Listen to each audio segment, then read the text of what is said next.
ရားကိုကြီး ဒါတော့ပေးခဲ့နောက်ရကြဖမ်းရတယ်မယ်ခဏ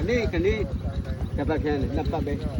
နှစ်ပတ်မြောက်ဟောဒီနေ့ဒုနေ့ကဒုတိယအကြိမ်ထပ်ပြန်လာတာဘလို့နေတော့ ဥရက ပြောပြအောင်လေ ဒီတန်းပြီးကြောင်းလဲသွားပြီလား ဘာတွေပြောင်းလဲသွားအောင်ပြောပြအောင်လေ ဖြားလျှောက်တာတွေပါပျောက်ကုန်တယ်တခါလှန်သွားနော် နော်လုံးဝအာမန်အပြည့်နဲ့ဟိုမှကြုံထောင်းနေ သူလည်းကျွန်တော်တဲထဲပဲရှစ်ပဲနော် ဟုတ်တယ် သူက သူလည်းနှစ်ကြိမ်မြောက်ပြီးပြီ ဒါလေးနဲ့ရလားစီတည်တယ်ပို့ထားတာဒါလေးဖြည့်တယ် ဟုတ်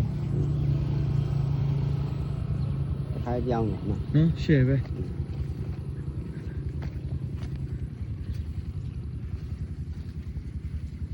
ပြီးလာတယ် ဒါနောက်ကလိုက်ပြူစုလို့ရှိရင်ပိုလွယ်သွားပြီကိုကြီးကနော် ပေါင်းနှုတ်ချိန်ကိုမရသေးလို့ ဟုတ်တယ်ပေါင်းရှင်းပြီးလို့ရှိရင်တော့အစာပက်လို့ရပြီနော်ပလဲလျှော့ကျွေးနော် ကျွေးဘာမှကျွေးသေးဘူး မကျွေးသေးနဲ့ ဆေးတမယ်တယ်ပြန်လာ နော်စုပ်ဖားပဲဖြန်းထားလဲရသေးတယ် လုံးကြောမှရှိတယ်ဟလား လွန်ကြုံမှာရှိရယ်